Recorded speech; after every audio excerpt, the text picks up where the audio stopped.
Right, so today we're going to be speaking about a very sensitive topic, and it's body dysmorphia, right? Why body dysmorphia is a good thing and how you can use it to get the results you want when it comes to your gym journey. So, let me give you a bit of background. I'm 23 now, started training when I was 17. The whole reason I got into the gym wasn't because of body dysmorphia, because it wasn't dysmorphia back then. It was me just being insecure as a result of not having any kind of physique, right? So I was super skinny and I had like anxiety about being in public and not filling out my shirts. People looking at me and thinking, yo, this guy's super skinny because like I'm tall. So for me, it was like, yo, I didn't want to be seen as that kind of lanky person, right? I couldn't fill out that frame. So that's what got me into the gym, my insecurity about not being able to fill out my t-shirts. Now, body dysmorphia along my gym journey is something that I've experienced, and most people that are in the gym experience this as well. It's where you're not satisfied with your physique, and you see imperfections that other people don't really see, but to you it's magnified, right? Because it's all you look at. You're looking at yourself all the time in the mirror. It's kind of like your mind's playing tricks on you, and it leads some people down this unhealthy road, right? But today I'm going to be speaking about the 3 reasons why body dysmorphia is positive and how you can use it on your gym journey. So the first reason why, for me personally, it's a good thing is it keeps you consistent, right? When you're in a position where you're thinking, okay, I'm not where I want to be, I'm not where I want to be, I'm not where I want to be. What are you going to be doing to make sure you get to where you want to be? You're going to be putting the actions in on a consistent basis. And I've said this in another video as well before, right? And consistency is king when it comes to the gym. People always ask me, yo, I managed to build a pretty decent physique, not too shabby. But people always ask me, yo, how did you get like that? How did you get like that? It's because of consistency. I did the same thing every single day, or 3 or 4 times a week for 6 years. So how can I not have a good amount of muscle? How can I not have a good physique? How can I not be 10% body fat if I'm doing all the right things every step of the way for a consistent amount of time, right? So that's the first reason. It keeps you consistent. It makes sure that you're always on your toes, because you're thinking, okay, this isn't how I want it to be. I don't know. My lateral delts, my shoulders aren't big enough. Let me keep spamming lateral delts. It makes sure that you're always putting the right input in. So that's reason one.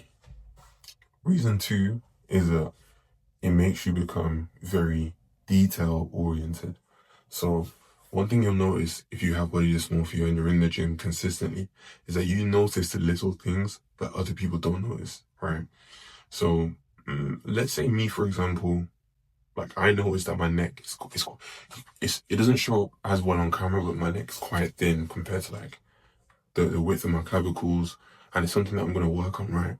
And other people don't really notice it as much as I do, but it means that it's an area of improvement that I can work on to kind of get the physique, because your neck is part of your physique as well. It gives you that more masculine look. So being detail oriented over a certain amount of time, let's say you've been training 10 years, that's what separates a good physique from an elite physique in 10 years time. It's the little details that you pay attention to over a certain span of time. So that's the second reason. Yeah, I mean, more on that, right? Honestly, let's say, for example, you know that your rear delts is something that you need to work on, right? Other people want to do shoulders, let's do shoulder press, and they think, okay, I'm cool. But if you want that 3D look, you need to work your rear delts, and that's something that I've been kind of slacking as well with, my rear delts. I'm trying to work them, but I want to get more of a 3D look, right? And having body dysmorphia when it comes to the gym, it allows you to look at the details that other people don't see. And when you move the needle on so many different details, it means that in the end, it's a massive difference to if you didn't pay any attention towards the details. So that's reason two. It makes you become detail oriented. Now, the third reason It's kind of similar to the first reason, is it stops you from getting complacent, right? A lot of people, this also links back to consistency as well. Like a lot of people, they'll go to the gym for 3 months, then they'll take 2 months off. 3 months, 2 months off. 4 months, half a year off. And what's the end result of that? What's the net result? You end up the same as you were a year ago, the same as you were 2 years ago, right? Because people see results, they're like, okay, I'm cool. Take the foot off the gas. Now they're getting complacent. And why is that dangerous when it comes to the gym?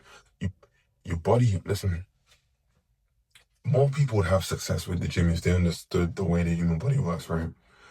Your body doesn't want to have this much muscle, right? You have to force it to keep it on. We're not naturally supposed to be big or muscular, right? It's not conducive to being a hunter-gatherer. You know, it's better to be kind of agile, etc. Do you know what I mean? But we have to train, tear our muscle fibers, and then eat on top of that, recover properly. It takes so much energy to keep muscle on, right? So if you don't train for 2 months, after you just trained for 2 months, you're signaling to your body, yo, we do not need this muscle anymore. It's a surplus. Your body always wants to go down the path of least resistance, right? It doesn't want to have to do more than it has to do. So if you're allowing it to tell itself, listen, we don't need this muscle, then of course you're going to lose muscle. And you having body dysmorphia means that you're not going to take 2 months off the gym, or you're less likely to, right? There's people that are inconsistent and they still have body dysmorphia, which that's when it gets to an unhealthy point. But if you're consistent and you have body dysmorphia, it means you're less likely to ease off the gas when you see progress, and you just keep going, you'll keep going. Linking to point two, it means you'll see more imperfections, like minute details that you need to work on. And to tie all of this in, right, the long-term benefit of this for everyone, specifically when it comes to the gym, is that a lot of people say that it means you don't enjoy the journey of the gym, right? If you kind of got a crazy amount of anxiety about your physique, you're not looking the way you want to look. But what ties all of this together is long term, it means the journey never ends. You'll never get to your dream physique. And you're like, okay, like, I've made it, I'm cool. There's always something to improve. That's the beauty of going to the gym. You know, for me, I can speak from my perspective, right? For me, that's the beauty of going to the gym, knowing that there's always something to work on, which means I always have a reason to go to the gym, right? So, yeah, man, that's the video there. Those are the 3 reasons why body dysmorphia is good. Okay, bonus clip as well. One thing I'm also going to say, just as a disclaimer, it's also dependent on the person, right? Some people have extreme body dysmorphia and then end up going down the route of steroids, which is not conducive to long-term health at all. So body dysmorphia is good if you channel it properly. You don't need to go to the extreme of steroids, destroying your body in order to fix the imperfections you may or you may not have, right? If you channel it in the ways that I've told you, in terms of those 3 reasons, then you're good. You're good. You know, yeah, that's the video there and there.